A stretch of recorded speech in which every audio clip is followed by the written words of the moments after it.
Welcome to Port Ellen, the bustling, busy port town. Wrap it up because we're nearly there. Oh, yeah, here we are. Port Ellen, a small town on Islay in Argyll, and named after the wife of its founder, Walter Frederick Campbell. It's second in size only to Bamore, but is often the front door to Islay's many tourists who arrive on the Kilchoman ferry from Kennecraig.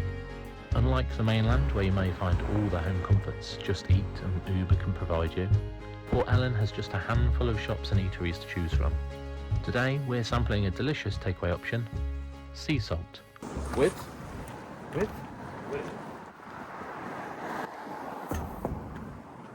A dram while you wait. This is my favourite thing, one of my favourite things to do. It's a packed out restaurant. Packed out restaurant, but takeaway. Order a whiskey while they cook the takeaway. Perfect. As our pizzas are popped into the oven, we grab ourselves a heavy pour of Kilchoman's Machir Bay. I first tried this many years ago with Chris and immediately went out and bought a full bottle.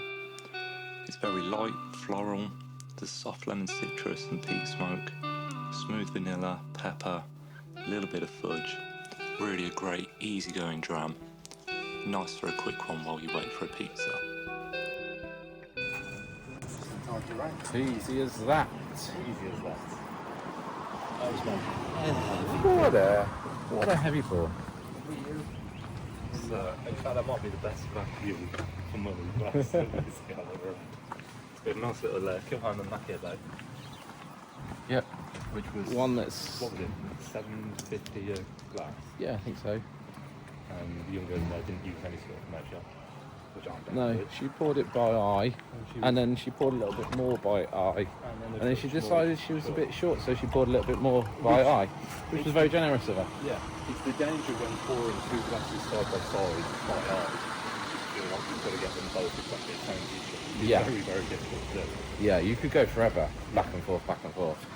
But yeah, I mean, I don't want to get anybody in trouble. I don't have it. That's a Pizza restaurant at home that we can take away that quick No, and serve a dram at the same time. Yeah. So whiskey taste test done. Pizza taste test incoming. Back from Seasalt Takeaway.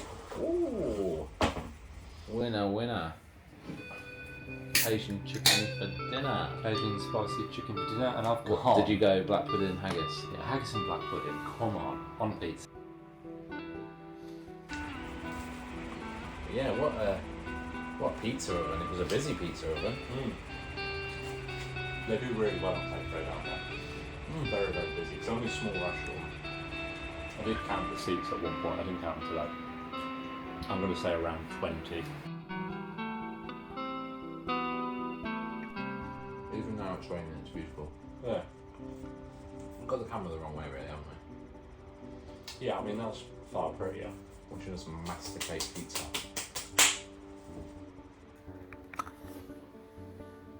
There you go. That's what we're looking at. Now some of you might be looking a little critically at your screens, thinking you've definitely imagined a better view. So let's satisfy both sides of the argument and see the bay in all its glory. And whilst we do, let us try and offer a summary of what we believe is the hidden and most expensive cost of any trip to Islay, if not properly prepared for. Feeding yourselves. Of course, when you book your trip to Islay, whatever your budget, you'll have prepared to spend good money at any of the 10 distilleries on offer, and you'll have booked accommodation to suit your budget well in advance of your arrival. However, when you step foot on the island, the most unpredictable prices you might now pay will be on feeding yourselves. Self-catering accommodations are going to be the cheapest answer to keeping the wallet in check, and accommodation like our cabin or holiday homes are definitely available. However, if you find they encroach on your accommodation budget, you may find a mixed approach at mealtimes like we've taken works for you.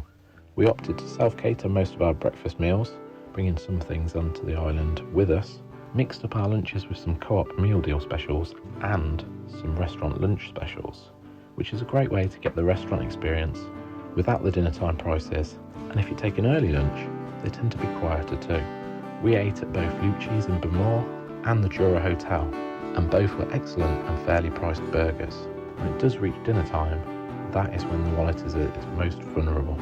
Having spent a full day exploring the island and sampling a wee dram or three, Islay will easily accommodate your hunger with good quality, ample portion meals at a surprising number of restaurants and hotel kitchens for such a small island. Although Matt and I don't do seafood, you can probably imagine fresh mussels and crab of the highest quality are readily available on Islay. But of course, so is Highland beef and venison, so nobody's going to be short of choices.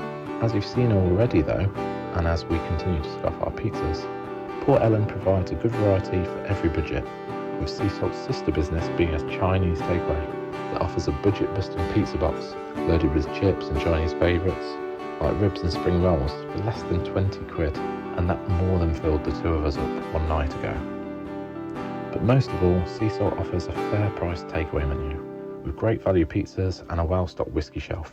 That means you can keep your budget in check and enjoy a dram while you wait. Right, well that is one pizza demolished.